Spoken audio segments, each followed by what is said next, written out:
저는 서울에 사는 30대 후반 여성입니다. 결혼한 지는 5년 정도가 지났고 남편과 저 사이에 아이는 없네요. 원래 가지려고 부단히도 노력하고 또 스트레스도 많이 받았는데 요즘은 이렇게 되려고 아이가 들어서지 않았나 싶기도 하고 다행이다 싶기도 해서 마음이 아주 복잡합니다. 결과적으로는 아이가 들어서지 않는 게 다행한 일이 되기는 했네요. 남편과 이혼했으니까 말입니다. 오늘 제 사연은 제가 남편과 왜 이혼했고 그리고 그 뒤에 남편이 어떻게 되었는지를 여러분들에게 이야기해드리고 싶어서 이렇게 사연을 쓰게 되었어요. 아마 들으시는 많은 분이 함께 화를 내주실 걸로 생각합니다. 그리고 속 시원해 해주실 거라고도 말이죠. 자, 그럼 이제 본격적으로 제 이야기를 시작해 보겠습니다. 저와 남편은 오래 연애하고 결혼했습니다. 고등학교 때부터 연애했거든요. 거의 15년 정도 연애를 했네요. 중간에 한두 번 헤어졌던 적도 있기는 했지만 금방 다시 만났습니다. 그만큼 서로가 서로에게 익숙했고 없어서는 안 될 사이 뭐 그런 거였어요. 그쯤 되면 사실 가족이나 다름없었거든요. 서로의 가족들도 서로를 그렇게 생각했고 말입니다. 가족들끼리도 친했어요. 저희 엄마와 시어머니는 주기적으로 만나서 두 분이 동산도 가고 밥도 먹으러 가고 그러는 친구 사이였습니다. 원래는 전혀 모르는 사이였는데 저희가 오래 연애를 하면서 두 분이 친해지신 거였어요. 당연히 지인들도 다 겹쳤습니다. 친구들은 물론이고 회사 사람들까지 서로를 잘 알았어요. 결혼하기 전에는 이런 말도 들어본 적이 있습니다. 이 대리님 결혼하신 거 아니었어요? 어? 아닌데? 아이, 오해할 만하긴 해. 진영 씨를 거의 남편으로 대하고 있잖아. 아, 그렇죠. 그렇게 오해하는 사람 종종 있기는 해요. 그렇게 저를 유부녀라고 오해하는 사람도 종종 있었고 말이죠. 그래서 저희 두 사람이 결혼하겠다고 청첩장을 내밀었을 때 다들 드디어 하는구나 혹은 이미 한 거 아니었어요? 하는 반응이 대부분이었습니다. 그만큼 저와 남편은 유대관계가 깊고 지냈어요. 나중에 저희가 이혼하게 되었다는 사실을 알렸을 때도 주변에서 너희 둘만큼은 절대 안 할 줄 알았다고 다들 엄청나게 놀라워했으니까요. 남편과 저는 굳이 따지자면 제가 집안이나 학력, 직장 이런 게 더 낫기는 했습니다. 남편은 공부를 엄청나게 잘하지는 못해서 서울에 있는 4년제 대학에 겨우 들어갔거든요. 그것도 제가 공부를 잘해서 서울에서 대학을 다닐 것이 뻔하니 자기가 지방으로 가면 장거리 연애가 되니까 그게 싫다고 남편이 이를 악물고 공부를 한 거였어요. 시어머니가 저를 정말 좋아하는 이유 중에 하나이기도 했습니다. 저는 공부를 잘했고 그래서 대학도 좋은 대학에 들어갔어요. 취직도 한 번에 대기업으로 잘했고 말이죠. 뭐 주변에서는 제가 좋은 대학에 가고 좋은 직장에 취직했을 때 금방 남편과 헤어질 줄 알았다고 하더군요. 보통 여자 쪽이 조건이 더 좋은 경우에는 그런 경우가 많다면서 말이죠. 하지만 저와 남편은 그러지 않았고요. 이런 조건이라면 대개 저희 집에서 반대할 법도 한데 하도 오래 연애해서 그런지는 몰라도 엄마와 아빠도 이미 남편을 가족처럼 생각하고 있었습니다. 그래서 반대 같은 건 전혀 없이 너무 자연스러웠고요. 그런데도 결혼까지 시간이 오래 걸린 이유가 있기는 했어요. 내가 자리를 조금 잡고 뭐든 내 힘으로 하나라도 마련할 수 있을 때 그때 결혼하자. 저는 남편의 그런 말을 존중했습니다. 그리고 헤어지지 않을 거라는 어떤 확신 같은 게 있기도 했고요. 그래서 남편과 연애 기간이 길어진 거였어요. 남편이 어느 정도 돈을 모으고 자기가 생각했을 때 이 정도다 싶었을 때 청혼을 했고 결혼을 했어요. 그게 30대 초반이었습니다. 거의 15년을 연애한 끝에 하게 된 결혼이었어요. 그리고 저는 그 결혼이 이 이야기의 엔딩일 걸로 생각했습니다. 아주 행복한 이야기의 끝이라고 말이죠. 하지만 아니었어요. 결혼은 그저 시작일 뿐이더라고요. 처음에는 좋았습니다. 워낙 죽이 잘 맞는 사이였으니까 말이죠. 그러니까 연애도 그렇게 오래 할 수 있었던 거기도 하고요. 그런데 제가 아이 때문에 스트레스를 받기 시작하면서 그리고 아이가 들어서지 않는 부분에 있어서 어른들과 트러블이 있기 시작하면서 관계가 조금씩 금이 가기 시작했던 것 같아요. 뭔 나보고도 병원을 가보라고 하시는 거요? 아니, 임신의 경우에는 둘 다 검사를 받아봐야 하는 거니까 그렇지. 내 입장에서는 내가 문제가 있다는 소리로밖에 안 들리냐 하는 말이지. 우리 엄마가 그런 마음으로 그런 말을 했겠어? 내가 병원에 가봤는데 별 문제 없다고 하니까. 그리고 병원에서도 이런 경우에는 남편과도 와서 다시 검사 받아보는 게 좋다고 했고. 엄마도 그러니까 하는 말이지. 남편은 툴툴거리면서 병원을 따라가더군요. 저는 남편도 아이를 무척이나 기다리고 있다는 걸 알고 있었습니다. 그런데 또 그런 이야기를 듣는 거는 싫은 듯 하더군요. 원하는 건 있으면서 행동하는 건 늘 귀찮아했던 것 같아요. 연애할 때도 그런 건 좀 보이긴 했었는데 결혼하고 보니 생각보다 더 그렇구나 했던 것 같습니다. 뭐 그래도 맞춰서 잘 살았어요. 워낙 오래된 사이이기도 했기 때문에 서로 적당히 넘어가는 법도 잘 알았거든요. 사실 그런 이유로 남편과 더 결혼하고 싶었던 거기도 했습니다. 이렇게 잘 맞는 사람은 이제 어디서고 다시 못 만날 것 같다고 생각했거든요. 아무튼 그렇게 불만도 있고 살다 보니 생각과는 조금 다른 점도 있었지만 서로 잘 맞춰가면서 살던 때였습니다. 어느 날 남편이 이런 말을 하더군요. 너 이직하려고? 갑자기? 남편이 그때 다니던 회사는 대기업은 아니었지만 그래도 중견기업 중에서는 꽤 이름이 있는 회사였고 안정적이고 월급도 괜찮은 곳이라 대기업만큼 취업 경쟁률이 높은 회사였거든요. 그런데 갑자기 그만둔다는 겁니다.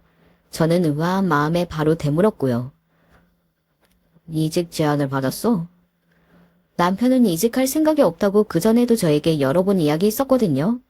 그리고 남편이 맡은 업무의 특성상 이직을 한다고 해도 몸값이 막 올라가는 그런 게 아니기도 했고요. 그래서 더더욱 궁금해졌던 것 같아요. 갑자기? 어디서? 예전에 거래처로 알던 회사인데 규모는 작은데 알짜요. 이번에 이직하면 좋은 대우 해주겠다고 그러더라고. 이야기를 들어보니 작지만 일단은 들어본 적이 있는 회사이기는 했습니다. 하지만 당시 남편이 다니던 회사보다 훨씬 작은 회사였어요. 그래서 걱정되는 마음에 이렇게 물었었습니다. 그래도 지금 다니는 회사가 낫지 않아? 요즘 경기도 안 좋은데 괜히 더 작은 회사로 옮기는 거 나는 좀 불안한 것 같은데. 원래 이럴 때일수록 과감하게 결정을 해야 해. 그리고 언제까지 도전 한번 안 해보고 살 수도 없잖아. 나는 이 회사 엄청나게 잘 될 것 같거든. 어디서 무슨 소리를 듣고 그런 건지는 남편은 어떤 학생 같은 것에 차 있었습니다. 저는 남편을 그 누구보다 잘 아는 사람이었어요. 남편이 그런 얼굴을 할 때면 옆에서 무슨 소리를 해도 듣지 않다는 것과 그 누구보다 잘 알고 있었거든요. 말려도 소용이 없다는 것도 말이죠. 그래서 그냥 그러려니 쉽게 허락했던 것 같아요. 나중에 그런 일이 일어날 거라는 걸 알았다면 아마 그렇게 쉽게 허락하지는 않았을 겁니다. 회사로 옮기고 남편은 정말 많이 바빴어요.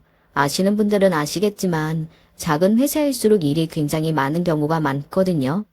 제가 남편이 회사로 옮길 때 분명히 이런 이야기를 했었습니다. 월급을 많이 주는 건 다 그만한 이유가 있는 법이야.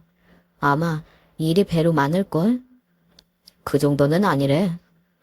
물론 일이 많아지기는 하겠지만 그래도 뭐 월급 이 정도 더 받는데 그만큼은 해야지.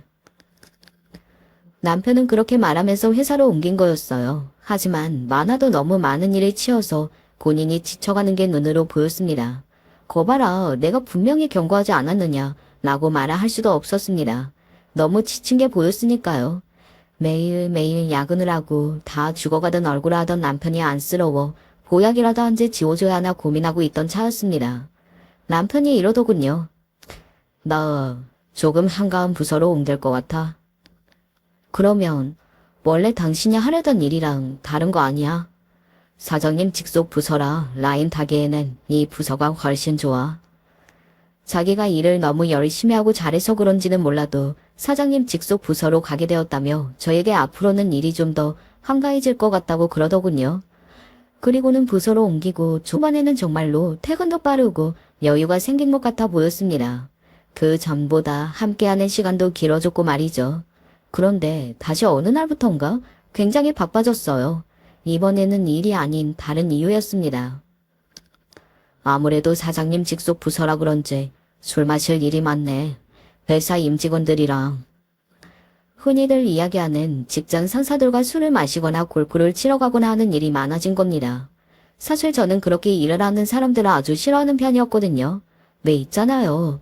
일은 제대로 하지 않고 맨날 임원들이랑 술이나 마시러 다니고 골프나 치러 다니면서 인맥 관리로 승진하고 그런 사람들 말이죠.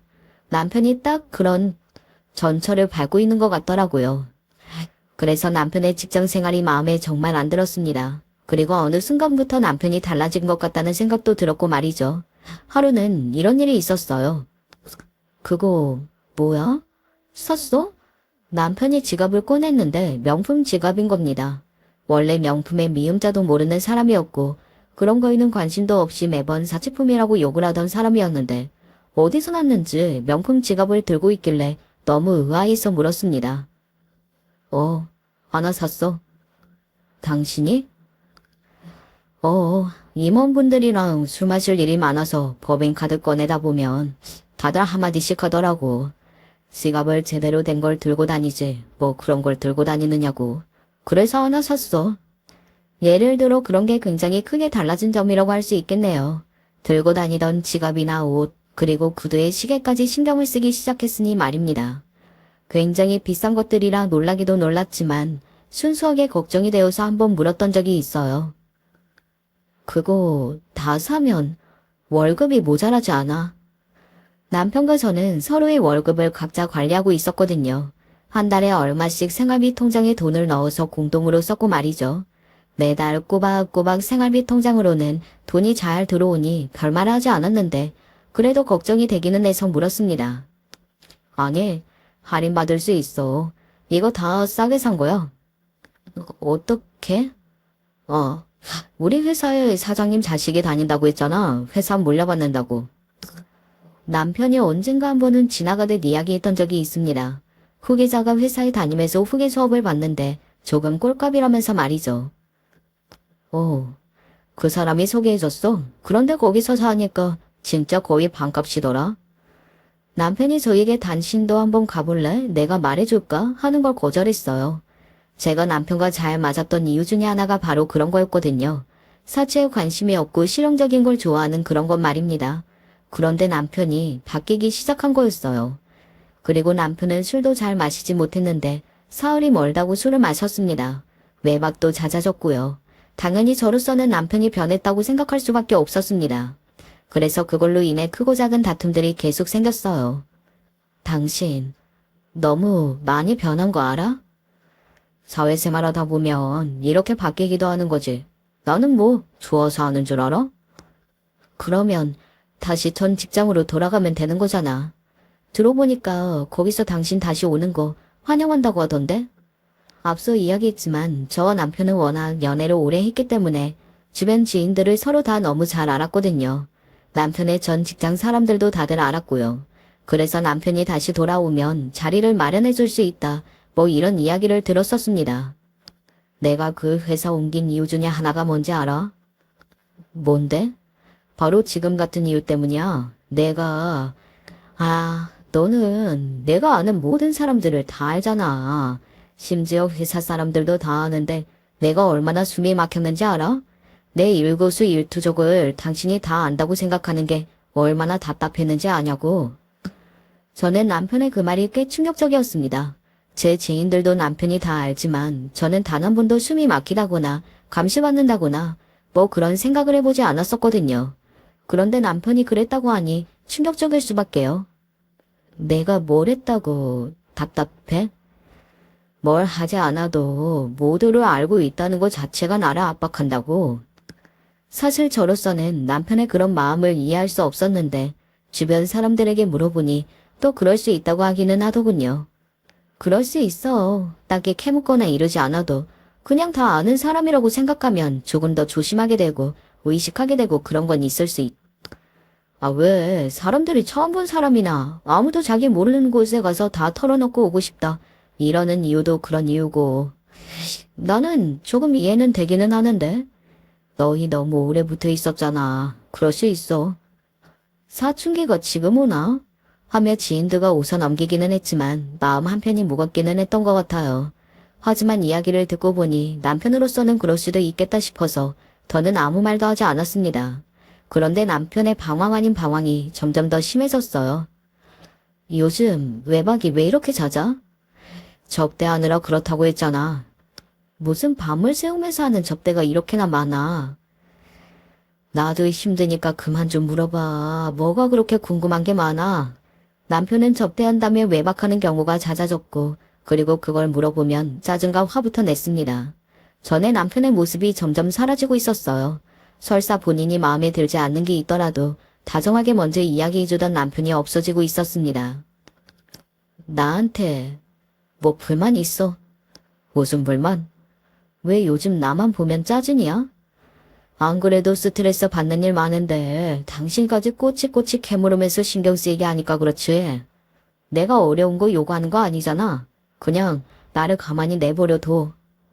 뭐라든 아무 신경 쓰지 않고 가만히 내버려두면 그게 어떻게 가족인가요? 그리고 그럴 거면 결혼을 왜 하느냐 말입니다. 그냥 혼자 살죠. 저는 남편이 도저히 이해가 되지도 않았고 또 점점 변해가는 모습을 보면서 슬펐지만 그래도 이해해보려고 노력했습니다. 회사 일로 스트레스를 받으면 그럴 수 있지. 아는 사람이 너무 겹치면 답답할 수 있지. 혼자 있고 싶을 수도 있지. 하면서 말입니다. 그런데 그게 아닐 수도 있겠다는 생각을 처음 한 건 남편의 전화를 자꾸 제 앞에서 받지 않고 어디론가 가서 받는다는 것이었습니다. 뭐 물론 회사에서 온 전화면 옆에 사람이 있는 게 불편할 수는 있어요. 저도 업무 전화는 따로 나가서 받고 있었고요. 그런데 남편은 너무 시도 때도 없이 전화가 왔고 그리고 과도하게 제 눈치를 보며 전화를 받았습니다. 그리고 전화가 오는 사람도 늘 같았어요. 네, 금이사님. 그 금이사. 성이 특이해서 잊히지도 않을 것 같네요. 아무튼 그 금이사라는 사람은 사장의 하나뿐인 자식이라고 있습니다. 전에 이야기했던 그 후계자 말입니다. 너희 남편이 라인을 정말 잘 타긴 했네. 후계자 라인이라니. 그런데 그 회사 사장 하나뿐인 자식이 여자라고 하지 않았나? 저는 여태 남편이 다니는 그 금이사라는 사람이 남자인 줄 알고 있었거든요. 지인의 말을 듣고 가만히 생각해보니 남편이 그 금이사라는 사람의 성별을 이야기한 적이 단 한 번도 없었다는 걸 알게 되었습니다. 그때 그 사실이 왜 그렇게 쌓였는지는 몰라도 굉장히 쌓였어요. 아마 여자의 직감? 뭐 그런 게 아니었나 싶습니다. 금이사라는 분이 여자야. 저는 아무렇지 않은 척 그래 보이기 위해 노력하며 남편에게 툭 하고 물었습니다. 그런데 남편은 그런 제 질문에 엄청나게 당황을 하더군요. 급히야 말까지 더듬으면서 말입니다. 그건 갑자기 왜? 아니, 나는 여태 남자인 줄 알고 있었는데 오늘 무슨 이야기하다가 들었어. 여자야. 근데 그게 문제가 돼? 남편의 그 반응에 제가 고개를 갸웃했습니다. 그 반응이 더 수상해 보이게 만들고 있다는 것을 남편은 전혀 모르는 듯 했어요. 내가 문제가 된대? 그냥 남잔 줄 알았는데 여자더라 라는 말을 하는 거잖아. 그걸 물어본다는 것 자체가 이상하게 여기고 있다는 거잖아. 그게 어떻게 그런 말이 돼? 나는 몰랐으니 그런 거냐고 물은 거지. 지금 당신 엄청나게 오버하고 있다는 거 알아? 이상할 만큼. 그랬습니다. 남편은 이상하리만큼 과대히 해석해서 반응하고 있었어요. 아마 누가 봐도 뭐가 있나 하는 의심을 했을 겁니다. 제가 의부증이나 뭐 그런 게 아니라 말이죠. 당신이 먼저 이상한 질문을 하니까 그렇지. 아니, 그게 무슨 이상한 질문이야.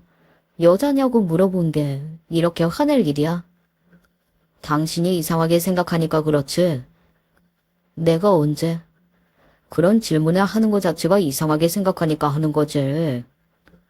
말이 통하지 않았습니다. 하지만 그 일을 계기로 의심이 생기기 시작했어요. 아무리 생각해도 남편의 그 과장된 반응이 도무지 이해되질 않았거든요.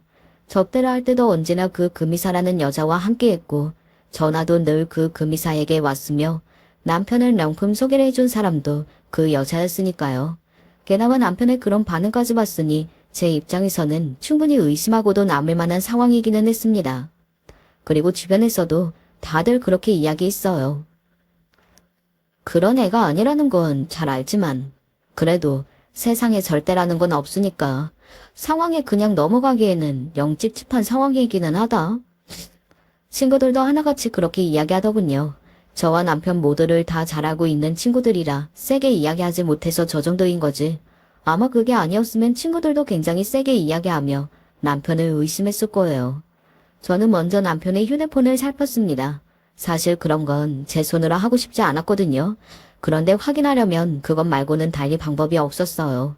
그런데 휴대폰에는 아무런 정황이 나오지 않았습니다. 그래서 고민하다가 이번에는 심부름센터에 의뢰했어요. 사실 그것도 썩 내키지 않았는데 그것 말고는 다른 방법을 생각할 수가 없었습니다. 당사자에게 물어볼 수도 없는 문제잖아요.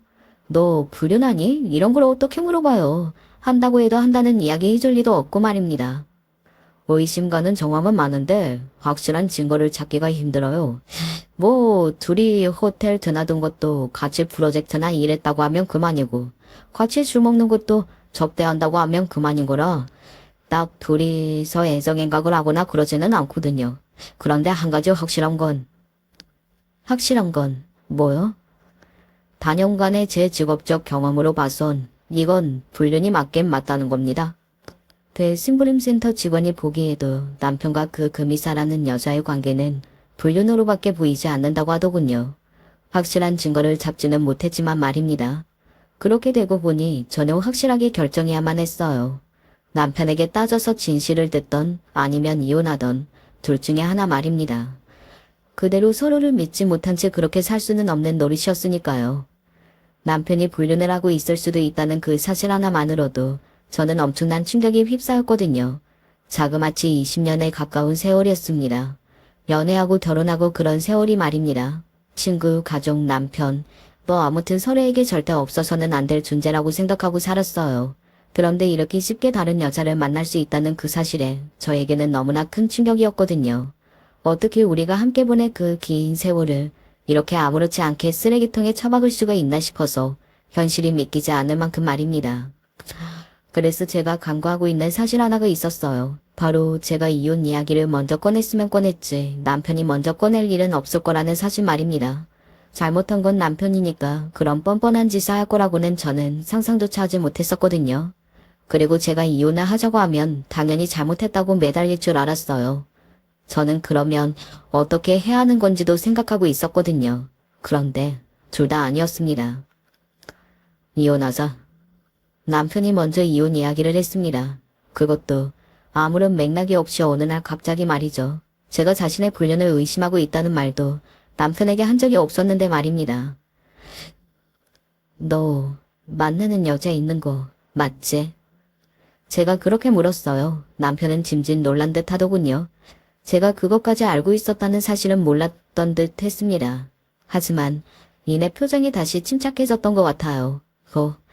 그 정도는 뻔뻔해야 불륜도 할 수 있는 거겠지만요.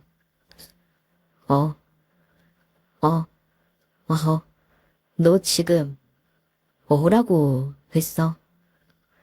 다 알고 물어본 거 아니야? 그래서 맞다고 대답해 준 건데. 전혀 죄의식이라고는 하나도 없는 얼굴과 말투로 남편이 그렇게 대답하더군요. 순간 저는 이 사람이 원래 내가 알고 있던 사람이 맞나? 혹시 저 안에 다른 영혼이라도 들어간 게 아닌가 하는 생각까지 했습니다. 그만큼 믿기지 않았다는 말이겠죠. 이 인간이 어떻게 이렇게까지 뻔뻔할 수가 있냐? 불륜을 한 것도 너고 잘못을 한 것도 넌데 어떻게 미안해하지도 않아. 미안한데 너라도 나 같은 상황에서는 이렇게 할 수밖에 없었을걸? 뭐? 불륜을 할 수밖에 없는 상황이라는 게 그 대체 뭔데? 어이가 없고 기가 막혔습니다. 아니 도대체 어떤 상황이면 불륜을 할 수 없는 상황이 만들어지냐 말입니다. 다 핑계일 뿐인 것을 말이죠. 그런 조건이 좋고 가진 게 많은 여자가 내가 좋다는데 어떻게 내가 거부를 해? 그런데 그 이유가 더 기가 막혔습니다. 단지 조건이 좋고 가진 게 많은 여자라서 그 여자와 불륜을 했다니요.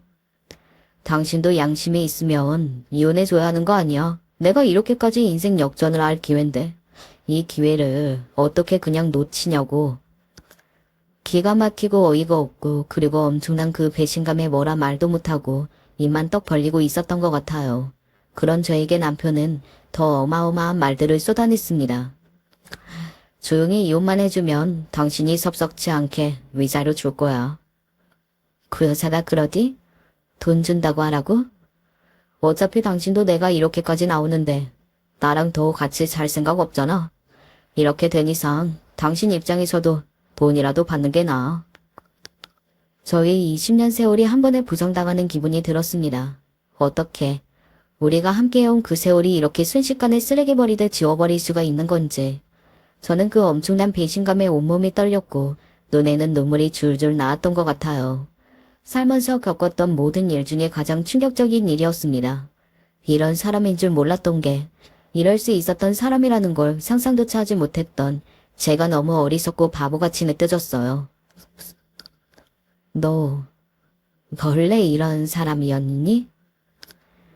지나가는 사람 아무나 붙잡고 물어봐라. 그런 조건의 여자가 꼬시는데 안 넘어갈 남자가 있는지, 그리고 이혼 안 할 남자도 있는지. 저는 우리의 세월이 그깟 돈에 좌지우지 될 만한 건 아니라고 생각했거든요. 20년이잖아요. 자그마치 20년 말입니다. 모든 것을 둘이서 함께 했고 모든 이들이 저희 둘을 알았어요. 그런데 어떻게 그걸 이렇게 쉽게 버릴 수가 있느냐 말입니다. 그날은 제가 너무 울어서 더 이상 다른 말을 하지 못했어요. 하지만 며칠 지나지 않아 그 여자가 저를 찾아왔었습니다. 그 금이사라는 상간녀 말이죠. 그냥 깔끔하게 이혼해 주세요. 더 못 볼 걸 보면서 상처받지 마시고. 뭐가 그렇게 당당해요? 죄를 저지른 건 당신이랑 그 인간인데 왜 내가 이렇게 더 슬프고 힘들어야 하느냐고요. 그렇게 욕하고 그냥 치워버리세요. 그리고 원래 가진 게 많을수록 당당해지는 거예요. 이깟 일이 나한테 아무 영향도 없을 거라는 걸 잘 아니까? 알고 있었습니다. 저는 결국 이혼을 해줄 수밖에 없다는 것을 말이죠. 그 여자는 저보다 가진 게 많았고 남편은 저에게 이혼을 요구하고 있었고요. 그렇게 뻔뻔한 사람들을 제가 무슨 수로 이기느냐 말입니다. 버티지 마. 버틸수록 너도 망가져. 그냥 쓰레기 치웠다고 생각하고 돈이나 받아. 그게 너한테도 좋아. 머리로는 친구의 말이 맞다는 걸 너무나도 잘 알고 있었어요. 하지만 마음이 그게 아니었습니다. 그래도 결국에는 이혼해줄 수밖에 없었어요. 저희 엄마와 시어머니가 알았거든요. 그리고 두 분이 엄청나게 크게 다투셨다고 했습니다. 당연하죠. 친구이기 이전에 엄마였으니까요. 그 역현내랑은 다시는 안 보기로 했다. 뭐 그런 인간들이 다 있는지. 쓰레기 같은 아들 둬서 좋겠다고 했더니 지 아들 쓰레기라고 했다고 머리채를 잡더라. 그러면서 네가 이혼을 안 해주는 게 양심이 없는 거 아니냐고. 10년 넘게 봐온 사람인데 아휴 내가 그 사람 속을 이렇게나 몰랐구나 싶다. 엄마도 시어머니에게 엄청난 배신감을 느낀 것 같더라고요. 사실 저도 시어머니에게 배신감을 느꼈습니다. 오래 알고 지낸 만큼 친구 엄마처럼 굉장히 친근하고 사이도 좋은 시어머니와 저였는데 그 이후에 보게 되었을 때는 굉장히 싸늘한 눈으로 저를 보며 이혼을 하라고 하셨거든요. 돈 앞에 장사 없다는 생각을 그때 했던 것 같아요. 최대한 많이 주세요. 이 상처가 다 돈으로 치유될 만큼. 그래서 그 상간녀에게 그렇게 이야기했습니다. 그리고 10억을 받았어요. 뭐 누군가에게는 이건 굉장히 말도 안 되는 큰 금액일 수도 있고 지나간 저의 20년을 보상받기에는 작은 금액일 수도 있습니다. 하지만 더는 언쟁하고 싶지 않았어요. 그냥 그만큼 준다고 했을 때 적은 금액은 아니라 생각했기 때문에 그러기로 했습니다. 그렇게 저와 남편은 이혼했어요. 복수를 할 생각은 하지 않았느냐고요. 저같이 평범한 사람이 어떻게 그렇게 가진 것 많고 권력까지 있는 여자한테 복수를 할 수 있겠어요. 현실은 드라마랑 다르잖아요. 그런 마음을 먹고 행동을 하기에는 쉽지 않았습니다. 그저 속으로 그 여자와 그 새끼가 언젠가 망하길 바라는 거 말고는 할 수 있는 게 없었어요. 게다가 그 둘의 관계는 이미 회사며 어디에 파다하게 소문이 나 있었기 때문에 불륜을 알리는 걸로는 협박이 되지도 않았고 말이죠. 하지만 이 뒤로 아무 일도 일어나지 않았다면 저는 아마 이곳에 사연을 쓰지 않았을 겁니다. 그렇다는 건 이 뒤로 다른 일이 일어났다는 뜻이겠죠. 지금부터 제가 들려드릴 이야기가 정말 여러분들이 재미있게 들으실 수 있는 이야기가 아닐까 싶네요. 그렇게 제가 그 여자에게 10억을 받고 이혼을 해준 뒤 얼마 지나지 않아 그 두 사람은 결혼했습니다. 그것도 보란듯이 아주 초호화로 보란듯이 말이죠. 아마 불륜했다는 그 소문 의식해서 더 크게 하는 걸걸. 신경 안 쓰는 것처럼 굴어도 속으로는 신경 쓰고 있을 거거든. 사람이라면 그럴 수밖에 없고. 그니까 원래 그렇게 잘못한 게 많은 사람일수록 자신의 선택이 틀리지 않았다는 걸 증명하기 위해서 남한테 보여주기 위해서 더 잘난 척하고 더 행복한 척하면서 살게 되어 있어. 그리고 그러다 보면 더더욱 불행해질 거고. 이미 적어도 그 자식은 완전히 행복하지는 않을걸. 남편이 완전히 행복하지 않을 거라는 말에 제가 그게 무슨 말이냐는 듯 친구를 바라봤습니다. 친구가 웃으며 이렇게 말하더군요. 결혼식장에서 어땠는지 건너서 들었는데 그 회사 사장 있잖아. 그 여자 아버지. 당연한 말이겠지만 그 새끼를 정말 마음에 안 들어하는 게 다 보였대. 어지간해서는 그래도 결혼식장에서는 그런 티를 안 내잖아. 그런데 내내 똥 씹은 표정을 하고 인사도 제대로 안 받고 그래서 신랑네가 엄청나게 민망했다고 그러던데? 그리고 듣기로는 상견례고 뭐고 아무것도 하지 않았다고 하더군요. 남편의 아버지. 그러니까 저에게는 시아버지였던 그분이 내민 손도 잡지 않아서 오히려 주변 사람들이 민망해했다고 말입니다. 식장에서 사돈한테 그러는 양반인데 그 자식한테는 어떻게 하겠냐? 안 봐도 뻔하다. 맨날 욕이나 처먹으면서 살겠지. 돈이 아무리 많으면 뭐하냐? 그렇게 무시당하면서 사는데 나 같으면 그렇게는 못 산다. 그리고 얼마 지나지 않아 그런 말도 들었어요. 남자애들 모임에 남편이 더 이상 나오지 않는다는 소식을 말입니다. 친구들이 처음에는 부잣집으로 장가갔다고 자신들을 무시해서 나오지 않는 건가 해서 욕을 엄청나게 많이 했다고 하더라고요. 그런데 그게 아니었다고 합니다. 다른 이유가 있었어요. 그 여자가 밖에는 나가지도 못하게 하나 봐. 지도 불륜으로 만났으니까 또 나가서 불륜이라도 할 줄 알고 그러는 거지. 불륜으로 결혼한 커플들이 다들 그런다잖아.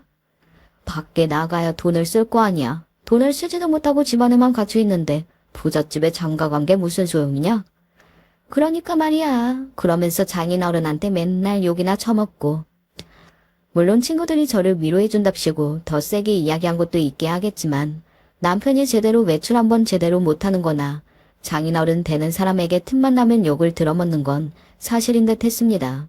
뭐 이제는 저와 상관없는 이야기라고 생각했지만 한심하기는 했어요. 고작 그렇게 살려고 나한테 그런 소리까지 해가며 이혼을 하자고 했나 하는 마음에 말입니다. 그런데 그 이후부터 더더욱 놀라운 일들이 일어났습니다. 야, 그거 봤어? 뭐? 그 새끼 다니는 그 회사 지금 세금 문제로 엄청나게 뭐가 걸려서 조사 들어간 모양이던데. 크지 않은 회사라 그거 잘못하면 회사 완전히 날아간다던데. 남편네 회사가 세무조사가 들어왔는데 뭔가 크게 걸린 게 있다는 이야기가 들었습니다. 그래서 회사가 휘청일 정도라고 말이죠. 사실 그때까지만 하더라도 부자 망해도 3년은 간다고 별 문제 없이 넘어가는 줄 알았어요. 원래 있는 놈들이 그렇잖아요. 그런데 사태가 점점 묘하게 흘러갔습니다. 그 자식이 다 뒤집었을 모양새던데. 왜? 나도 자세하게는 모르는데 듣기로는 그 여자랑 세금 관련 일도 처리를 같이 했었나 봐. 원래는 그 여자가 잡혀 들어가는 게 맞는데 그 회사 사장님이 그렇게는 안 하고 그 자식이 대신 감옥 들어가는 그림으로 만들고 있다고 들었어. 친구들끼리 그런 이야기를 나누고 있다고 하더군요. 뭐 흔히 이야기도 뻔한 이야기기는 했습니다. 한 회사에서 세금이나 다른 불법적인 문제가 터졌을 경우 위에서 본인들이 책임을 지지 않기 위해서 한 직원에게 떠넘기고 꼬리를 자르는 뭐 그런 그림 말입니다. 그리고 그건 사실인 듯 하더군요. 정말로 남편이 조사를 받게 되었다는 이야기를 들었습니다. 얼마 지나지 않아 재판을 받는다는 말도 들었고 말이죠. 인가응보다 사람한테 그렇게 몹쓸 짓하고 그러면 본인 아들은 천년만년 잘 살 줄 알았나 보지. 내가 고수해서 전에 거 봐라 하고 한마디 하려던 걸 참았다. 잘 참았어. 그런 말에서 뭐해. 나한테 그때 그런 말을 한 건 갚아주고 싶었어. 그런 말하면 엄마도 같은 사람이 될 뿐이야. 잘 참았어. 그때까지만 해도 저는 그렇게 생각했어요. 시어머니가 저를 찾아오기 전까지만 하더라도 말입니다. 시어머니가 저를 찾아왔어요. 지은아, 우리 아들 한 번만 살려주라. 예점을 생각해서라도. 그게 무슨 소리세요? 남편이 정말 실형을 살게 될 것 같다고 하더군요. 그 지경이 되니 재판에 유리한 증언을 좀 해달라고 저를 찾아온 겁니다. 아무것도 모르고 한 일이라고 네가 말 좀 해다오. 저는 회사에서 무슨 일을 하는지도 몰랐는데요. 아무것도 말 안 해줘서. 너는 그냥 한마디만 해주면 된다.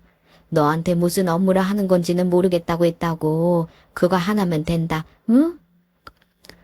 그러니까 시어머니의 말은 남편이 조금이라도 죄를 덜기 위해서 아무것도 모르고 그 일을 했다는 걸 증명해야 하는데 제 증언이 필요하다는 거였습니다. 당시에 저에게 그런 말을 했다는 증언 하나만 있어도 남편에게 많은 도움이 될 거라고 말이죠. 하지만 남편은 저에게 그런 이야기를 한 적이 없었어요. 저한테 그런 말을 한 적이 없는데요. 그래도 한 번만 해주면 안 되겠니? 예정을 생각해서. 정말이지 양심이 없구나. 라는 생각을 했습니다. 저희 엄마한테 했던 말이 생각이 나면서 말이죠. 그래서 저는 해줄 생각이 없었거든요. 굳이 그게 아니더라도 저에게 그 정도의 배신감을 안겨준 사람을 위해서 위증할 생각은 티끌만큼도 없었습니다. 위증을 하려는 말씀이신가요? 그것도 저 버리고 간 불륜남을 위해서요? 제가 왜요? 저는 단호하게 거절했습니다. 그리고 시어머니는 그런 제 태도에 많이 놀란 듯 하더군요. 제가 해줄 줄 알았나 봐요. 그것도 어이가 없네요. 왜 제가 해줄 거라고 생각을 한 건지 아직도 잘 모르겠어요. 그래도 애정이... 제가 그 인간한테 남아있는 애정이 뭐가 있어요. 생각만 해도 역겹고 치가 떨리는 인간한테. 지금 정이라고 하셨어요? 시어머니는 그런 제 말을 듣고 아무 말도 없이 그냥 빤히 바라보고 있더군요. 그러더니 조금 싸늘해진 얼굴과 말투로 이렇게 말했습니다. 그러면 본인이 저지르지도 않는 죄로 저렇게 잡혀가게 두겠다는 말이니? 제가 그렇게 만들었어요? 본인이 자처한 일이잖아요. 왜 제 잘못인 것처럼 말씀하세요? 그리고 제가 정말 그런 말을 들은 적이 있으면 또 모를까. 들은 적이 없는데요? 그 여자랑 일 시작하고 나서는 저한테 말 한마디 붙인 적이 없어서. 정말 안 해주겠다는 말이니? 네, 안 해요. 그런 인간을 위해서 저는 위증 안 해요. 그리고 어머님도 업보라고 생각하세요. 사람한테 못할 짓 해놓고 잘 살길 바라는 것도 너무 양심 없잖아요? 제 그 말까지 듣고서는 시어머니 인상이 확 구겨졌습니다. 그러더니 본인의 화를 주체하지 못한 듯 벌떡 일어나서는 앞에 있는 물을 저에게 뿌리더군요. 야, 네가 이렇게 싸가지 없고 매몰찬 인간인지 내가 그동안 몰랐구나, 어? 저도 몰랐네요. 어머니가 이렇게 비상식적이고 양심도 없는 사람인지. 너 말 다 했어? 덜 했어요. 똑똑히 들어요. 아줌마 아들. 뭐 됐어요? 뭐 됐다고요? 야, 이년아. 시어머니는 소리를 버럭 지르면서 제 머리채를 잡았습니다. 그곳은 카페였거든요. 주인이 말리러 왔지만 이미 이성을 잃은 시어머니는 제 머리채를 놓아줄 생각이 없어 보였어요. 그래서 결국에는 경찰까지 오고 나서야 조용해졌습니다. 경찰서로 경위서를 쓰러 가야 했고 엄마가 왔어요. 야, 이 미친년아. 네가 감히 우리 딸 머리채를 잡아? 네 딸이 버릇없이 어른 말을 안 듣고 말대꾸라잖아. 네가 어른이냐? 너 같은 게 어른이냐고. 어른 대접을 받으려면 어른같이 굴었어야지. 어디서 누구한테 어른 대접을 받으려고 굴어? 야! 시어머니가 버럭 소리를 질렀고 엄마는 그런 시어머니를 보다 픽 하고 웃었습니다. 그리고 시어머니가 뒤로 넘어갈 듯한 말을 줄줄 꺼내기 시작하셨어요. 이야기 다 들었다. 네 아들 깜빵가게 생겼다며? 이게 다 인과응보라는 거야. 그래, 부잣집에 장가 보낸다고 불륜한 아들을 그렇게 싸고 돌면서 며느리한테 못할 짓 할 때부터 내가 이럴 줄 알았어. 어디 그 나이 먹고 아들 옥바라지 한번 잘해봐라 이년아. 야! 시어머니는 찢어질 듯한 소리로 크게 고함을 지르며 엄마의 머리채를 잡았고 결국 경찰이 나서서 뜯어 말리는 상황까지 되고 나서야 사태가 마무리되었습니다. 저와 저희 엄마가 합의해주지 않아서 시아버지가 저희에게 빌러 오시는 상황이 발생했고 저는 엄마를 설득해 합의를 했어요. 그렇게까지 극악으로 끝내고 싶지는 않았습니다. 게다가 지금 남편의 일만으로도 그 집안은 대재앙일 거고 말이죠.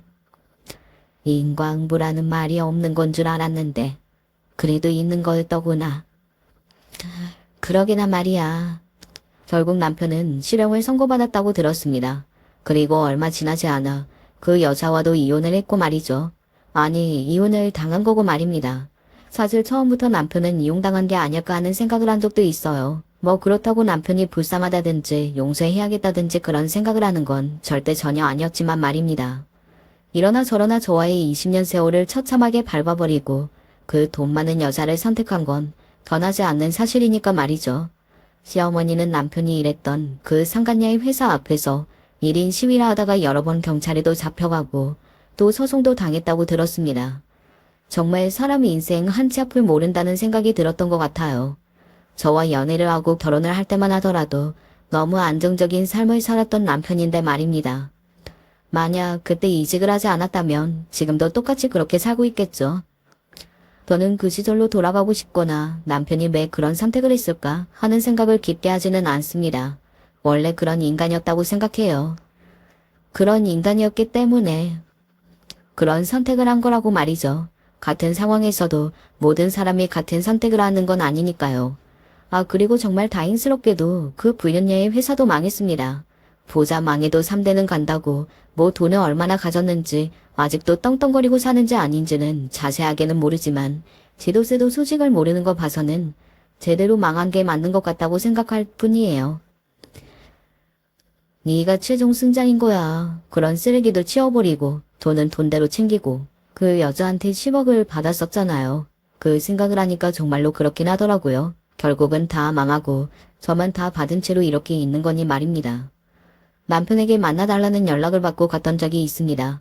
깜밤 안에 있는 남편은 제가 알던 사람과 전혀 다른 모습을 하고 앉아있더군요. 환경이라는 게 사람의 인상을 저렇게도 바꿀 수 있구나 하는 생각을 했던 것 같아요. 분명 아는 얼굴인데 모르는 얼굴을 하고 있었습니다. 그때는 미안했어. 이 안에 들어와 있으니까 여러 가지 생각이 들더라. 그리고 내가 너무 잘못했다는 생각도 들고. 사람들은 왜 이렇게 망하고 가진 걸 다 잃었을 때 그런 반성을 하는 걸까? 진작에 했으면 훨씬 더 진정성이 있었을 텐데.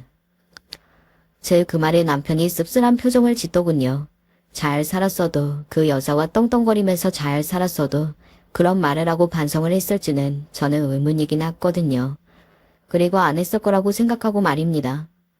내가 여기서 나가면 우리 다시 잘해볼 수도 있지 않을까?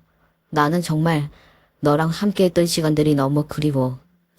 결국 그 말을 하기 위해서 저를 만나자고 했다는 걸 확인하고 나니 화가 나다 못해 그냥 씁쓸하더군요. 내가 그간 정말 저 사람에게 호구였구나 하는 생각도 들고 말입니다. 너는 내가 얼마나 등신으로 보이면 그런 말을 할 수가 있는 건지 모르겠지만 나는 다시 너랑 만나는 일은 없을 거야. 오늘 다시는 연락하지 말고 어디 길거리에서 마주쳐도 모른 척 하자고. 마지막 인사하러 온 거고. 여보, 내가 왜 네 여보야? 더 최근 여보는 다른 사람 아니니? 남편이 그런 제 말에 입을 다물었습니다. 저는 그런 남편을 보고 말을 이었어요. 나는 너랑 다시는 엮이고 싶지 않으니까 이제는 다시는 연락하지 마라. 그 20년 세월을 쓰레기통에 쳐넣은 건 너니까 어디 가서 내 이야기하고 다니지도 말고. 뭐 그러지도 못하긴 하겠다. 네 지인이 내 지인인데 모든 애들이 다 네가 쓰레기인 걸 알고 있으니까. 남편이 저를 그렇게 버리고 그 여자에게 갔을 때만 하더라도 친구들이나 지인들은 남편이 쓰레기 같은 놈이라는 걸 알면서도 쉽게 떼어내지는 못했습니다.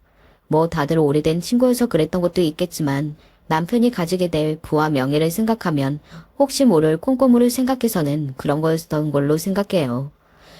하지만 처참하게 망한 지금 더 이상 봐줄 것도 없는 인간이기까지 한데 그 어느 누가 남편 옆에 있으려고 하겠어요.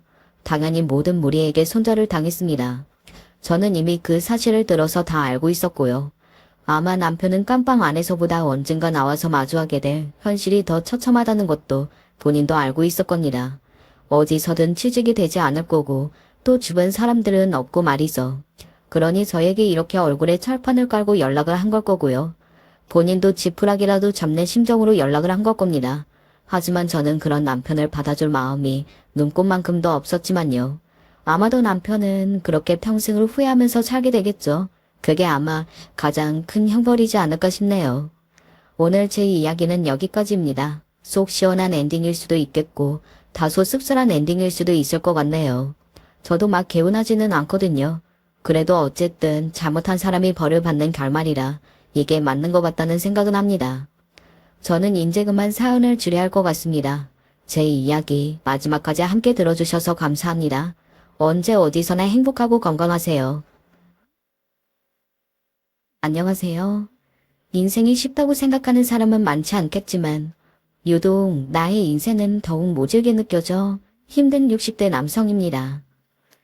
많은 일들을 겪고 나니 희망을 갖고 바라보긴 어렵지만 그래도 살아야겠기에 저의 괴로운 날들을 조금이나마 털어보려고 합니다. 저의 인생은 어린 날부터 뭔가 쉽지 않게 흘러갔고 첫 단추부터 이상하게 끼인 느낌이 들었습니다. 어머니와 아버지의 사이는 좋지 않았던 것 같고 제 기억 속의 아버지에 대한 기억은 거의 없었는데요. 그도 그럴 것이 제가 부모의 얼굴을 기억하고 알 무렵쯤에는 이미 아버지가 곁에 없었기 때문이에요. 정확하게는 모르겠지만 어머니가 예전에 누군가와 통화하는 것을 들었어요.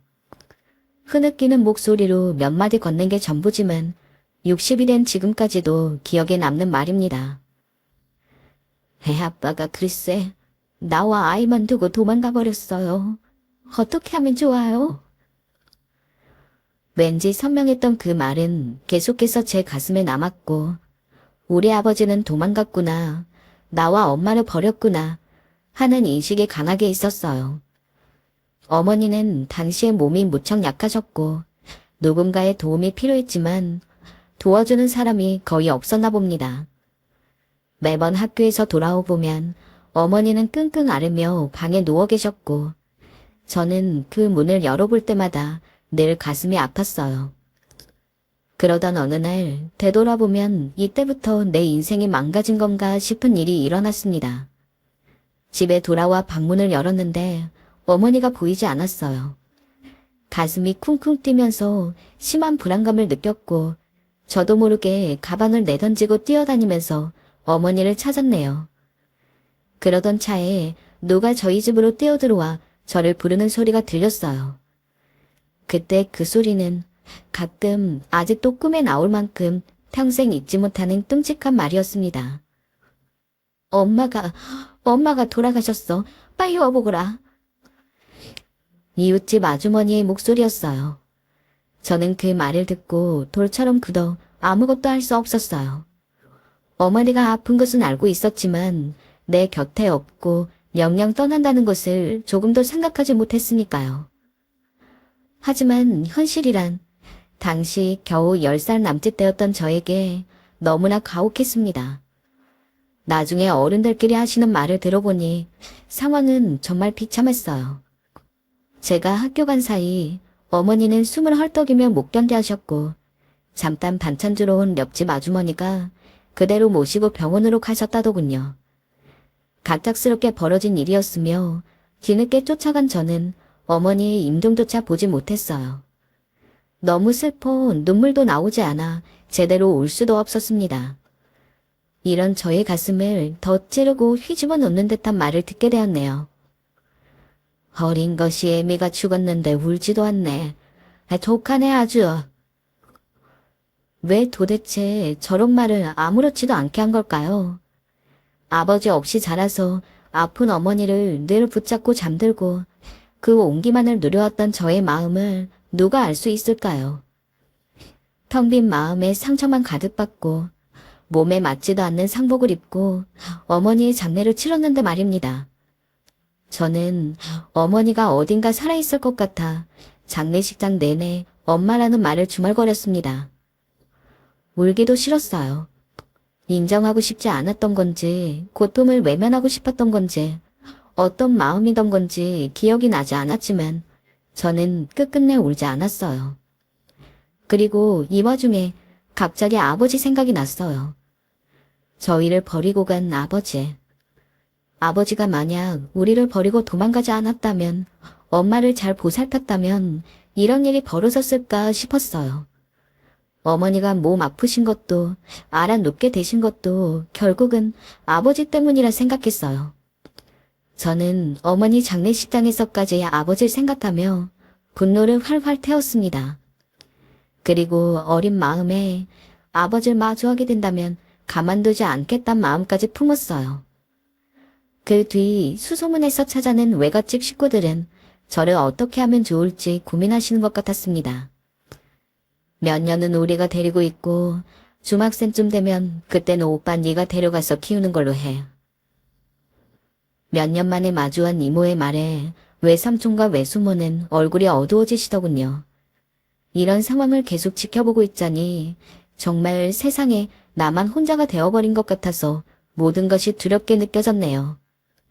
아버지라도 이때 있었다면 그래도 혼란스럽지 않을 텐데, 늘 아픈 몸으로 희미하게나마 나의 편이 되어주었던 어머니가 세상을 떠나시니 모든 게 다 엉망이 되는 것 같았어요. 결국 저는 그날을 기점으로 하여 이모 댁에서 몇 년을 지내다가 삼촌 댁으로 옮겨가게 되었습니다. 그 몇 년간은 정말 못 견디게 괴로운 날들이었는데요. 우리도 사정 어려워. 얼른 보내던가 해야지. 언제까지 우리가 쟤를 키울 수 있겠어? 계속 밥만 축내고 있는데.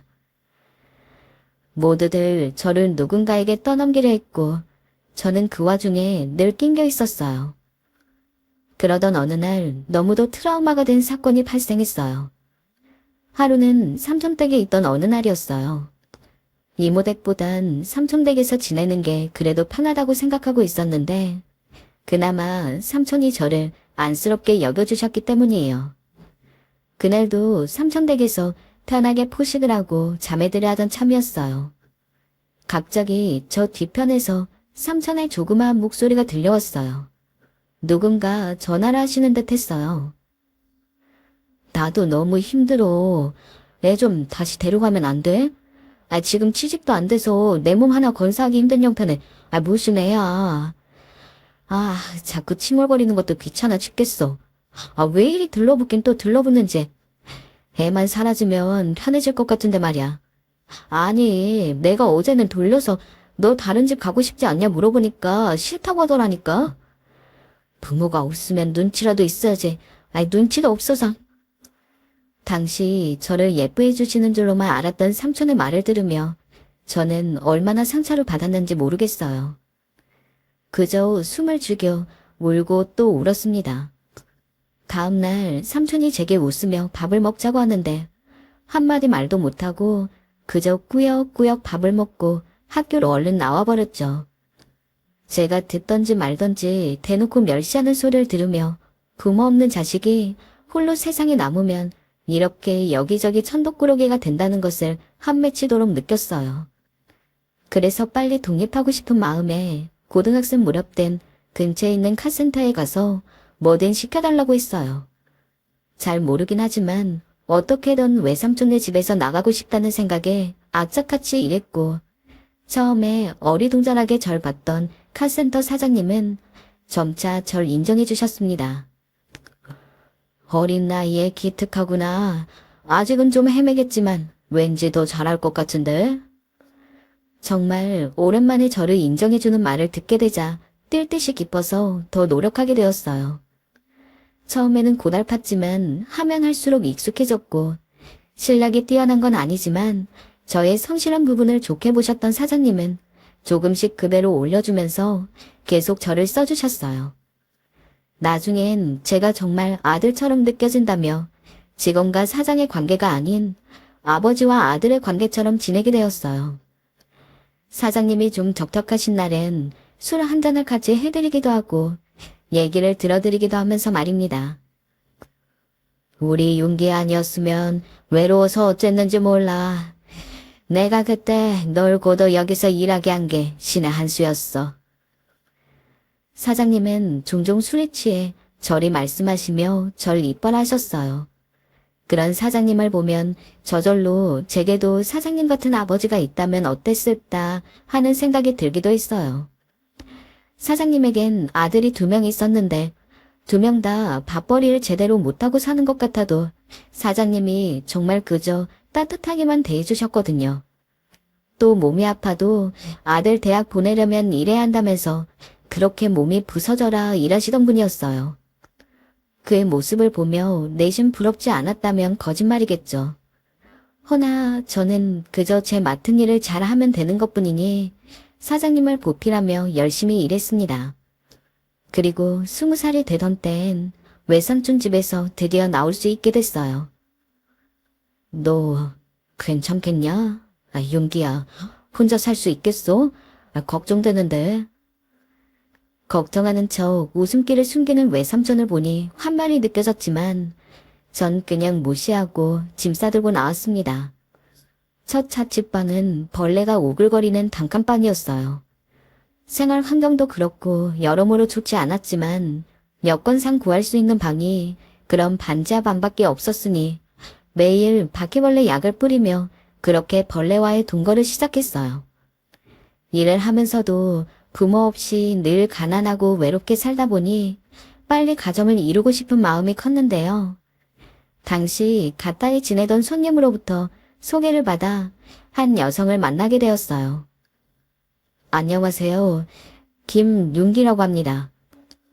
자리에 나온 여성은 저와는 달리 좋은 집안 환경에서 자란 여자였고 대학도 다니고 있는 사람이었어요.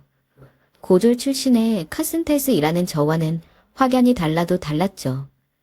거기다 가지고 다니는 지갑이나 입고 다니는 옷만 봐도 부유한 집안의 사람 같더라고요. 마음은 같지만 왠지 모르게 그 여자를 만나면 제 자신이 위축되기도 하고 초라하게 느껴지기도 했어요.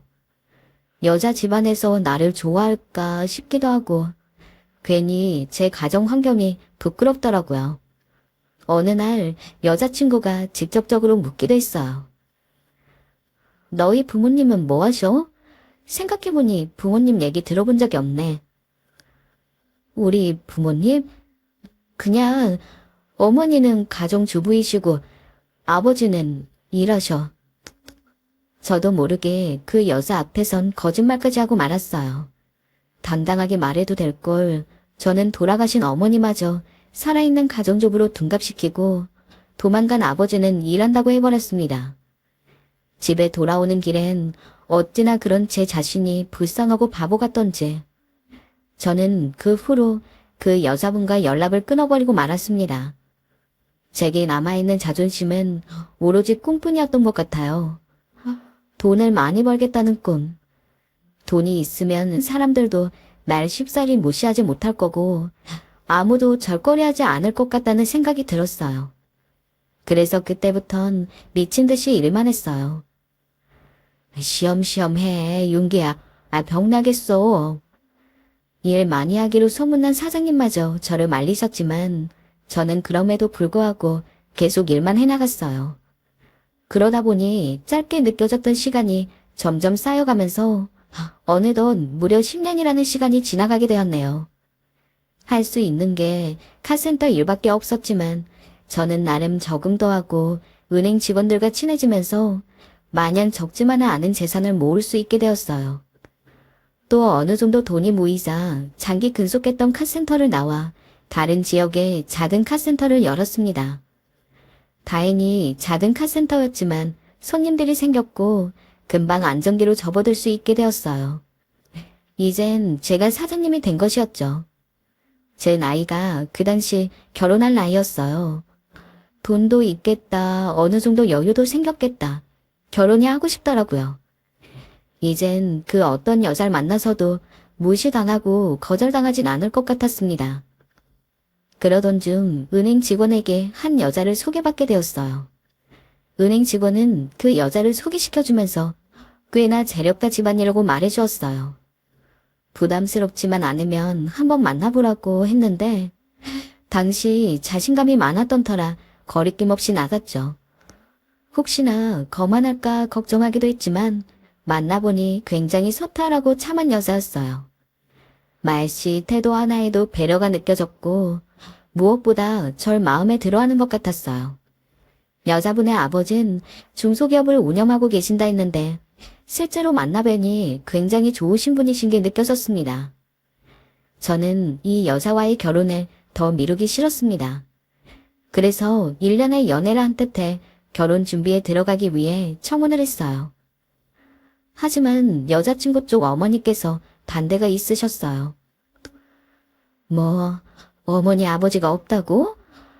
어머니가 돌아가신 건 그렇다 쳐도 아버지까지 없는 건 좀 그렇지 않아요? 나는 모르겠어요. 나는 우리 딸이 적어도 양가 부모님 다 있는 집안에서 자란 사람과 결혼했으면 해요. 여기서 아버지 문제가 터질 줄은 몰랐죠. 아버지가 떠난 게 제 잘못도 아닌데 이게 걸림돌이 되니 미칠 것만 같더라고요. 저는 여자친구 어머니를 설득하기 위해 제가 어떻게 이 자리까지 왔고 살아왔는지를 하나하나 설명해 드렸습니다. 매일매일 방문해 얼굴 도장을 찍고 비위도 맞춰드리면서 어떻게든 결혼 허락을 받아내려 했어요. 공격적이었지만 이렇게라도 하지 않으면 영영 결혼은 물러가 버릴 것 같았어요. 결국 여자친구 어머니도 마지못해 허락을 했고 저흰 무사히 신혼집에 들어갈 수 있게 되었습니다. 아무래도 가정이 생기다 보니 훨씬 책임감이 커졌어요. 넉넉지 않은 집안 형편에서 자랐던지라 아이들에게만큼은 좋은 환경을 물려주고 싶었고 지금 있는 카센터도 더 성공시키고 싶었어요. 이제 막 유치원에 들어갈 나이였던 아들을 보면 더 열심히 살겠다는 생각밖에 안 들었어요. 그렇게 모든 것이 순조롭게 가고 있다고 생각하던 차에 왜 인생이 쉽지 않은지 또다시 절감하게 되었던 사건이 터지게 되었습니다. 솔직히 조금도 남의 탓을 하고 싶지는 않지만 제가 차곡차곡 이뤄넣었던 것들을 다 부수기에 충분한 사건이었네요. 당시 작게 시작했던 카센터는 조금씩 수입을 늘리면서 이윽고 직원을 3명씩 두게 될 정도로 안정되게 확장이 되었습니다. 오랜 시간 일해왔던 게 빛을 본다고 생각했고 나름 스스로 무척 자랑스럽게 느껴지던 시기였는데요. 사람은 잘 되어가고 있을 때 가장 주의해야 한다고 했던가요? 오히려 정말 비참하고 힘든 때에는 더 열심히 살려고 하고 치밀하게 하루하루를 살았는데 조금 여유가 생기고 앞길이 트이는 듯하니 저도 긴장이 너무 풀려버렸나 봅니다. 제가 자리 잡은 카센터를 구경한답시고 잠깐 놀러오던 친구들을 만나면서 제 인생이 완전히 바뀌게 되었네요. 그들과 이런저런 이야기를 나누던 중 최근에 삶이 너무 무료하다는 말을 하더군요. 저도 나름 노력한 바를 이루고 목표도 차근차근 달성하고 있으니 비슷한 생각을 하긴 했었는데요. 그런 마음을 꼭 맞추기라도 한 것처럼 친구의 말은 무척이나 흥미롭게 느껴졌어요. 이제 나를 위해서 시간을 좀 보내고 싶더라고. 그래서 최근에 강원랜드에 다니는데 너무 재밌는 거 있지? 대체 뭐가 그렇게 재밌다는 건지 잘 몰랐지만 몇 번씩 얘기를 듣다 보니까 슬슬 구미가 당겼어요. 딱 한 번만 가보자는 친구의 게임에 한 번 갔다가 저는 걷잡을 수 없이 추락하게 되었어요. 아직도 그 첫 시작만을 떠올리면 치가 떨릴 정도입니다. 도박에 빠진 많은 이들이 그렇듯이 첫날 그렇게 허무할 정도로 많은 돈을 딴다는 건 뿌리칠 수 없는 유혹이었습니다. 이제서 지금도 부리고 재산을 늘리게 되었던 저는 이렇게 쉽게 앉아서 돈을 벌 수 있다는 것이 별세계처럼 느껴지더군요. 밤이고 낮이고 가리지 않고 달려들었고 점점 가족들을 등지고 친구들과만 어울리게 되었네요. 큰일이네. 이 적금까지 깨면 마누라가 가만히 있진 않을 것 같은데. 이렇게 고민하는 저에게 친구는 어깨를 토닥이며 달래주었는데 지금 생각해보니 악마의 속삭임이었던 것 같습니다. 더 벌어주면 되지. 그러고 뭐 어때? 집도 있고 카센터도 있고 부자잖아 너. 솜사탕이 녹듯 스르르 사라져가는 저의 재정 상태에 겁나기도 하면서 이미 강원랜드는 도무지 떠날 수 없는 제2의 집 같은 곳이 되어가고 있었어요. 그런데 아내가 제 도박 중독을 장모님과 장인어른에게 말하게 되면서 두 분이 찾아오셨습니다. 자네 정말 미쳤나? 내가 이러려고 결혼 허락한 줄 알아. 어디 남의 귀한 딸 데려가다 눈물 뺄 일만 만들고 있어. 한 번만 더 거기 들락거리면 당장 내 딸과는 이혼이야. 아이 그런 줄 알아. 장모님의 고함 소리는 저를 잠깐 정신 차리게 했습니다. 정말 제가 뭔 짓을 저지르고 있나 싶더라고요. 옆에서 아내는 아이를 안고 엉엉 울고 있는데 순간 제 자신이 쓰레기처럼 느껴졌습니다. 이러려고 어렵게 결혼 허락받은 게 아닌데 장모님께도 장인어른께도 죄송스러웠습니다. 장인어른은 그날 제게 술까지 한 잔 사주시며 지난 날은 용서해 줄 테니 이제부터 잘 해보자고 좋게 말씀까지 해주셨습니다. 이후 저는 한 달간 가몰랜드를 가지 않게 되었습니다. 친구의 제안도 모두 무시했고 오로지 카센터에만 집중했어요. 다시 일에 집중하면서 느낀 건 제가 도박에 미쳐있던 사이 주변에 다른 카센터들이 생겼고 그 사이 직원들이 나태해졌다는 것도 몰랐다는 거예요. 사장이 관리하고 짚고 넘어갔어야 할 영역이지만 매일같이 별천지 생각만 하고 있으니 그런 일이 일어날 수밖에요. 저는 다시금 제 모습을 반성하며 이젠 이런 일 없게 하겠노라 다짐하고 아내에게 각서까지 썼습니다. 정말이지? 정말 안 하는 거지? 미안해 여보. 내가 정말 정신이 나가 있었어. 다신 도박장 가는 일 없을 거야. 우리 애 생각해서라도 그럴게. 아이를 걸고 한 각서에 아내는 한숨을 푹 쉬더니 알겠다고 했습니다. 그리고 정말 이제 도박은 쳐다도 보지 않는 걸로 했죠. 제가 이 결심을 스스로 무너뜨린 건 딱 2달 후였습니다. 갑자기 어느 날 친구 놈으로부터 연락이 왔는데 글쎄 강원랜드에서 자기가 무려 5천만 원을 따가지고 왔다고 하더군요. 뭐? 5천? 어떻게? 어떻게 하게 실력 발휘 좀 했지. 너한테 이 소식 제일 먼저 알려주고 싶어 연락했다. 맞다. 넌 도박 끊었다 했지. 괜히 말했나. 어쨌든 오늘 기분 좋은데 내가 술 살게. 나와라. 저는 부랴부랴 친구의 술 산다는 제안에 못 이기는 척 나갔습니다. 친구는 아주 비싼 양주 몇 병을 턱턱 시켜놓고선 천천히 음미하고 있더라고요. 그러면서 어떻게 자기가 돈을 땄는지 말해주는데 저절로 입안에서 군침이 돌았습니다. 저는 친구와 만나고 온 날 밤에도 그 5천이란 액수를 잊을 수가 없었어요. 어떻게 이런 행운이 내가 아닌 저놈에게 간 건지 몹쓸 욕망이 저를 또 부추기고 있었습니다. 결국 저는 다음날 아내에게 일이 늦어진다는 거짓말을 치고선 가몰랜드로 향했습니다. 다시 들어선 그곳은 황홀하기 그지없었어요. 그때 어렴풋이 든 생각은 이거였어요. 난 죽어도 도박을 끊지 못하겠구나. 내 앞에 거액의 돈이 왔다 갔다 하는데 돈을 잃고 있는 와중에도 한 판 더 하고 싶은 그 유혹을 도저히 뿌리치지 못하겠더라고요. 그러나 며칠은 아내에게 거짓말을 하며 넘어갔지만 어느 날 제 뒤를 밟은 아내에게 덜미를 잡히고 말았습니다. 당신 미쳤어? 아내는 제 뺨을 거세게 내려쳤고 저는 고개를 푹 숙였습니다. 그 순간은 죄인이었죠. 안 한다며, 안 한다고 했잖아.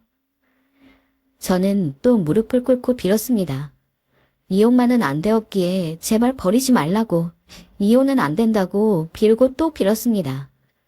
비굴하게 자식까지 입에 올리면서 아빠 없는 자식으로 키우게 하지 말자고 말했어요. 참 지금 생각해도 제가 아내에게 했던 말들은 비겁하게 그지없습니다. 정말 도박을 하다가 이혼이라도 당하면 그 애는 아빠 없이 자라는 건데 누구보다 제가 그 고통을 알고 있으면서 그런 말을 하고 또 도박장을 나갔으니 말입니다. 날이 갈수록 부부 사이는 험악하다 못해 물건을 던져가며 싸우는 일들이 부지기수였으며 협박하듯 아내가 경고했던 집까지 날리게 되었습니다. 이 모든 것들이 순식간에 일어났고 정신을 차려보니 저를 가물랜드로 안내했던 친구는 연락 두절이 되어 제 눈앞에서 사라져버렸네요. 그제야 가족들에게 돌아가려 했으나 저에게 돌아온 것은 쇠망치로 머리를 때리는 것 같은 잔인한 선고였어요. 이혼해. 나는 당신 같은 사람이랑 못 살아. 사실 아내의 이혼 선고는 가혹하다기보단 당연한 수순이라고 보는 것이 나았을 것입니다. 그렇게 제 다리를 붙잡고 제발 우리를 봐달라던 아내의 말을 무시하고 카센터까지 팔아헤치우고 마치 종이돈을 쓰듯 모든 것을 날려버렸으니까요. 아무런 반박도 할 수 없었고 그렇게 제 주변에는 사람도 돈도 무엇도 남지 않았네요. 아이는 아내가 데리고 가버렸고 저는 이런 상황에도 죽지 않고 붙어있는 목숨을 유지하기 위해 가몰랜드 근처에서 구걸을 하며 살았네요. 뭔가 하려면 할 수 있었겠지만 그런 의욕이 전혀 들지 않았어요. 나 자신이 가장 원망스러워 아무것도 할 수 없었습니다. 남이 남긴 음식을 대충 털어내고 먹기도 하고 지저분한 노숙자가 따라온다며 신고당하기도 하고 얼마간은 그렇게 폐인처럼 보냈어요. 하지만 아무리 그래도 내 피부치인 자식을 생각하니 언제까지나 이렇게 막 살아선 안 되겠더군요. 아들과 비슷한 또래의 아이들이 지나가는 걸 보니 정신을 차려야겠다는 생각이 들었어요. 아버지가 이렇게라도 살고 있다는 모습을 알게 하기 위해서 다시 뭐든 하기로 마음먹었네요. 막노동도 따라다니고 온갖 손에 잡히는 굳은 일을 하고 숙식 제공되는 곳에서 몇 년씩 버티면서 그곳에서 알게 된 친구의 도움으로 원룸을 얻을 수 있게 되었어요. 그렇게 겨우 살 곳을 정해서 지내게 되고 나라에서 지원이 되는 것들을 찾아서 조금씩 일하고 먹고 살게 되었습니다. 가끔씩 잠들기 전 이제는 희미하게 기억에 남아있는 아들의 얼굴을 생각할 때마다 가슴에 사무쳤네요. 부모 없이 홀로 남아 그렇게 사는 것이 모질게 느껴졌던 내가 나와 같은 인생을 또 만들게 된 것 같아 괴로워 견딜 수가 없었어요. 그 죄책감에 아들을 위한 양육비라도 건네고 싶어 일을 더 늘리려고 무진 애를 썼네요. 폐지 줍는 일도 새로이 시작하면서 푼돈이라도 모으고 또 모았습니다. 아내와 겨우겨우 연락이 닿았고 저는 어렵게 말을 꺼냈습니다. 내가 얼마 안 되지만 양육비를 조금 보내려고 하는데.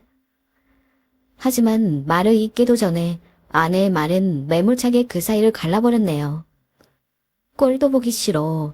우리는 신경 쓰지 말고 당신 삶이나 살아.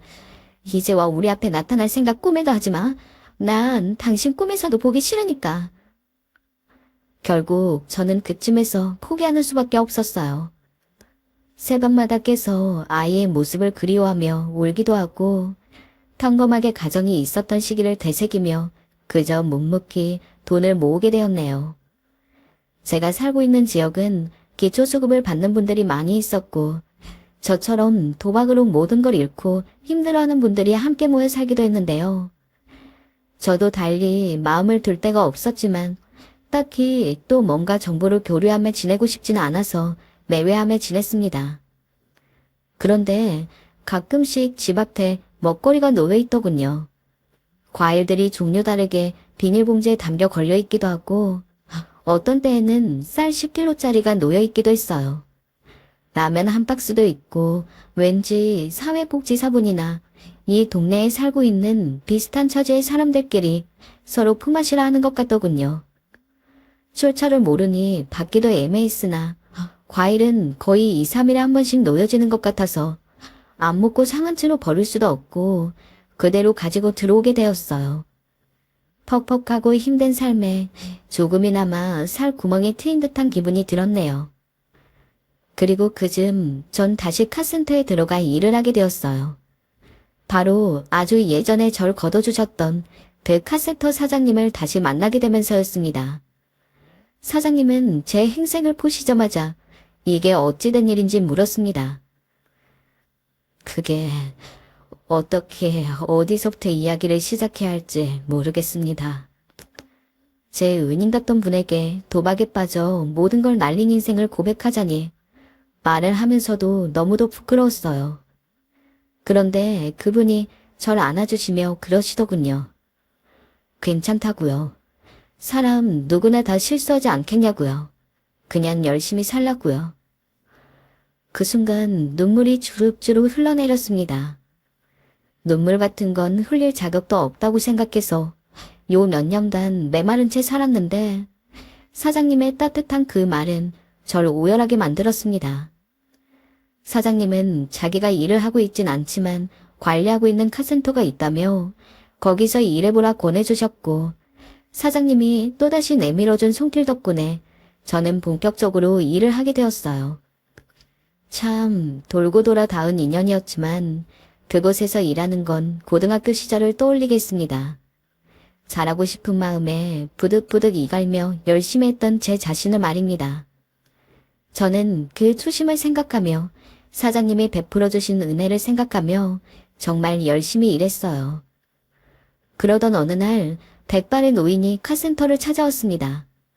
차도 없이 그냥 왔기에 길이라도 물어보는지 알았습니다. 그런데 그 노인분은 아무 말 없이 절 보더니 돌아가길 반복했어요. 어쩐지 뭘 말하고 싶었지만 못하는 눈치였어요. 뭐일까? 이상하게 생각하던 어느 날 노인분에게 왜 오셨냐 물었죠. 그런데 그분은 절 보자마자 아니라며 손살을 치고 황급히 발걸음을 옮기셨습니다. 백발의 노인분은 그 이후 카센터로 오지 않으셨고 그렇게 저도 노인분을 까맣게 잊고 살았죠. 어느새 시간은 흘러 아들은 고등학생이 되었고 아내와 아들은 친정 근처에서 살고 있다는 것을 알게 되었어요. 아내 볼 면목이 없지만 아들의 모습을 아주 멀리서만이라도 보면 안 될까 하며 며칠을 끙끙 앓았네요. 교복을 입은 아들은 얼마나 자랐을까, 제 엄마를 닮았을까, 아니면 나를 닮은 얼굴이 조금이라도 있을까 싶어 너무나 보고 싶었네요. 하지만 5살 무렵 자신과 엄마를 버리고 집까지 날려버린 아버지를 그 아이는 어떻게 기억하고 있을지 확인하게 될 것 같아서 무서웠습니다. 어린 날 저를 떠났던 아버지를 생각하는 감정과 같다면 차마 마주할 자신이 없더군요. 마지막으로 아내와 연락한 지 시간이 꽤 지났지만 오랜만에 연락해서 양육비를 함께 보낸 저에게 아내는 조금이나마 마음을 열어주었네요. 민우는 지금 역 건너편 동아고등학교에 다니고 있어요. 솔직히 당신도 알죠? 걔가 자기 아빠를 보고 싶어 하지 않을 거라는 거. 저도 이미 예상하고 있던 사실이었지만 아내의 입으로 다시 한번 확인하니 가슴이 찢어질 것 같더군요. 이 모든 것이 제가 자초한 것이라는 것이니 어쩌겠습니까? 하지만 알면 알수록 저도 모르게 욕심이 나더군요. 아이의 모습을 단 한 번만이라도 보고 싶어졌어요. 아들이 나를 만나려 하지 않아도 괜찮으니 제발 지금의 모습을 잠깐이라도 가서 내 두 눈으로 보고 싶었습니다. 그래서 등굣길에 잠깐이라도 보고 싶어서 아침 출근길에 가서 지켜보았는데 첫날, 둘째 날까지는 타이밍이 안 맞았는지 만나지 못했네요. 그리고 그 다음날 저는 심장이 멎어 그 자리에서 녹아내릴 것 같은 일을 겪게 되었습니다. 그날은 모자와 마스크를 쓰고 평소보다 조금 일찍 갔던 날인데 멀리서 걸어오는 한 아이에게 유독 알 수 없이 눈길이 갔어요. 저의 광대뼈와 눈썹, 콧날을 그대로 닮아 묘한 확신이 들었습니다. 점점 제 가까이로 오는 그 아이의 가슴팍의 명찰에는 제가 그렇게 좋은 뜻을 따져가며 며칠을 고민하고 열심히 골랐던 제 아들의 이름이 붙어 있었어요. 그 순간 누군가 얼음을 제 옷 속으로 때려 넣은 것 마냥 저는 그 자리에서 얼어붙어 곁을 지나가는 그 아이를 다시 돌아보지도 못한 채 한참을 서 있었네요. 그렇게 저는 몇 분이나 눈을 지그시 감고 입술을 깨물며 울 수도 울지 않을 수도 없는 상태로 있었습니다. 어쩌다 이런 아버지가 되어버린 걸까요? 제가 노려보지 못했고 느껴보지 못했던 아버지의 자리란 늘 희미했지만 적어도 내가 이후에 이런 초라한 아버지의 모습으로 자식을 불러보지도 눈도 맞출 수 없는 상황이 되리라 상상도 해보지 않았어요. 저의 비참한 처지는 그렇게 아이를 보러 오는 매일매일 스스로에게 확인되어지더군요. 누군가 가슴을 후려치는 것 같은 아픔을 느끼면서도 매일 그 길을 중단할 수 없었습니다. 그 길로 다시 출근을 하러 갔고 울음을 속으로 삼키며 착잡한 마음으로 더 안타깝이 일에 매달렸었네요. 아이를 그렇게 홀로 만나고 오는 짧은 10초 남짓한 시간은 저에게 고문과 희망 중 어떤 것에 가까운 건지 헷갈릴 정도였어요. 그런 일들이 반복되고 많은 시간이 지날 때쯤이었어요. 그날도 힘겹게 폐지를 들어서 정리를 하고 있는데 옆에 누군가 갑자기 오더니 저에게 말을 걸었습니다. 이때의 상황은 정말 너무도 설명이 되지 않는 신기한 일이라서 당시에 몇 번이나 잠을 설쳤는데요. 백발의 할아버지가 저에게 떠듬떠듬 말을 거시는 게 아닙니까? 카센터를 몇 번 오셨던 그분 말입니다. 저기 잠깐 커피 한잔 할 수 있어? 옆에 있는 자판기에서 어르신이 드실 커피까지 같이 뽑아서 한 잔 내드리고 무슨 일이신가 싶어 쳐다보았는데 갑자기 이 할아버지의 이후 행동이 이상한 겁니다. 어깨를 부르르 떠시길래 아프신가 싶어 눈을 크게 뜨고 보려는데 갑자기 절 보시더군요. 그러고 꺼낸 말은 머리가 얼얼할 만큼 충격적이었어요.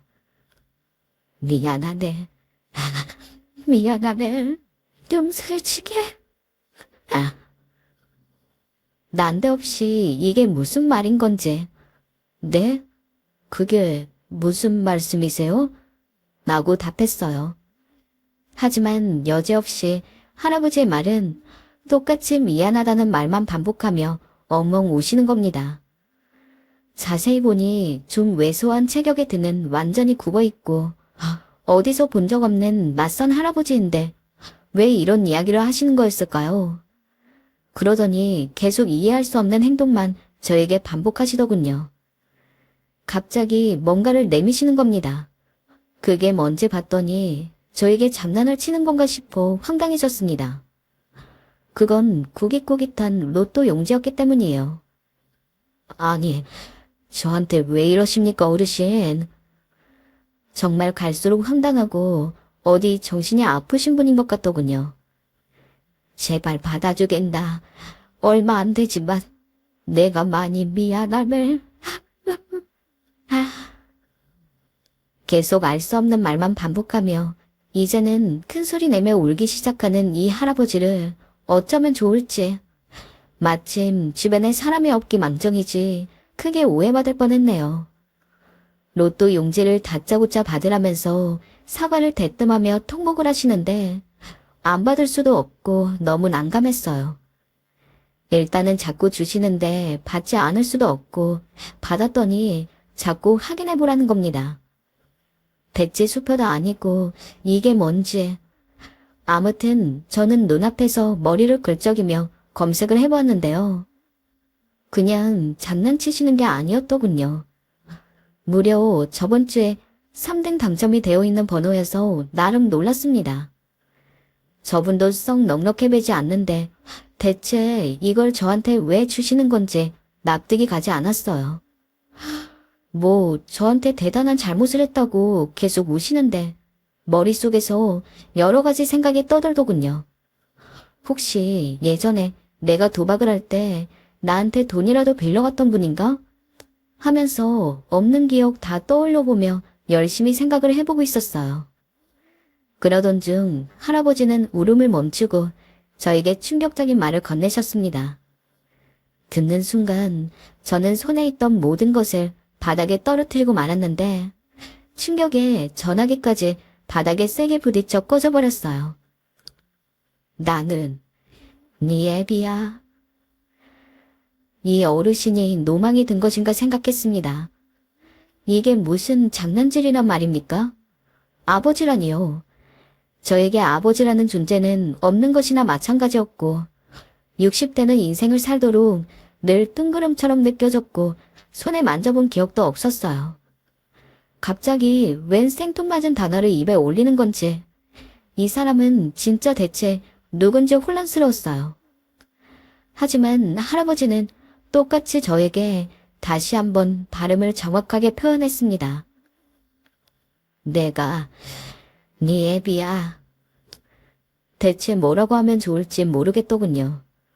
도무지 진정되지 않은 마음으로 이야기를 나눠보니 인생이란 것이 참으로 매섭고 진절이 나게 싫어지더군요. 저를 당신의 아들이라고 부르던 그분은 실제로 제 아버지가 맞았던 것입니다. 어머니와 관련된 이야기부터 작은 것 하나하나 퍼즐을 맞춰가는데 머리가 너무 아파서 깨질 지경이었네요. 도대체 왜 이제서 저를 찾아온 걸까요? 아들이 이 나이가 되도록 말입니다. 하지만 와중에 말을 들어보니 전혀 예상치 못했던 말을 꺼내시더군요. 어찌어찌 너를 찾아냈고 네가 이 동네에 와서 산다는 걸 알았다. 차마 나타날 순 없고 먹거리라도 조금씩 갖다 주며 그게 사라지면 네가 갖고 들어갔다는 걸 알고 그걸로 감사하며 뒤돌아왔단다. 왜 아버지는 그렇게 돌아가야 했던 것이고 아들 나이가 이 지경이 되도록 나타나지 않았던 것인지 궁금했습니다. 자초지종을 듣고 나니 그 자리에서 제 삶이 너무 비참하게 느껴져 큰 소리로 통곡을 하게 되었어요. 여지껏 그렇게 맹수 같은 울음을 울어본 적은 없는데 말입니다. 알고 보니 아버지 역시 사기 도박에 쫓겨 완전히 빈털터리가 되어버렸고 그의 빚이 처자식한테 갈까 두려워 우리를 버리고 갔다는 것이었네요. 그렇게 쫓겨다니며 근처에서 구걸을 하며 먹고 살아왔고 어머니와 저의 행방을 간단히 알아보며 살았다고 하더군요. 하지만 자신이 없어 나타나지 못했다고 합니다. 어쩌면 아버지와 자식이라는 건 이렇게 비슷하게 기구한 운명을 살아가고 있는 건죠. 이름 모른 할아버지가 아닌 내 나이 60이 되어 만난 나의 아버지는 본인의 수중에 있는 것은 어떻게든 다 주고 싶어 했고 나라에서 본인 앞으로 나온 돈 몇 푼이라도 더 주지 못해 안쓰러워하셨습니다. 그러면서 저에게 당부하는 한 소리에 그만 참지 못하고 엉엉 울어버렸네요. 꼭 네 아들을 찾아가서 얼굴이라도 마주 하려무나. 너는 나처럼 너무 늦게 찾아가지 말고. 저에게 아버지는 죽은 사람과 마찬가지였고 조금의 상상도 할 수 없는 존재였습니다. 내가 여기서 머뭇거리면 우리 아들도 나와 같은 삶을 살게 될 것만 같아 저는 어렵게 용기를 냈네요. 처음 마주하던 날 아들은 저에게 조금은 경계심을 나타내었으나 몇 달에 한 번씩 만나며 만남을 거듭하고 지난달에는 처음으로 같이 밥도 먹었습니다. 아직은 그 아이에게 제가 핏줄이 섞인 아비라는 인식보다는 매번 용돈을 주는 사람으로 인식되어 있겠지만 저는 그 시간이 너무나 행복하게 느껴집니다. 이 나이가 되어서 다 망하고 끝난 것 같은 때 다시금 살아갈 이유를 찾았다는 것이 새로운 기적처럼 느껴지네요. 저의 아버지는 저와 달리 너무 오랜 시간 힘들게 산 저를 볼 면목이 없다며 거의 얼굴을 드러내지 않고 매달 돈을 보내주시기만 합니다. 본인 나이에 이제 쓰고 싶은 것도 없고 자식인 저에게 보내는 것이 유일한 행복이라고 하시네요. 그건 제가 제 아들에게 바라는 마음 그 자체이기도 했습니다. 아들이 훗날 저를 이해하지 못하고 계속 내외한다고 해도 저 역시 할 말은 없지만 그저 아버지가 있다는 사실만을 기억하며 제 아들만은 아버지의 본인을 향한 시선을 느낄 수 있는 존재로 컸으면 좋겠습니다. 이 바람이 저에게 있어 너무 사치스러운 것일까요? 아버지에게서 저에게로, 저에게서 아들에게로 이어지는 그 불행의 대물림을 간절히 끊고 싶습니다.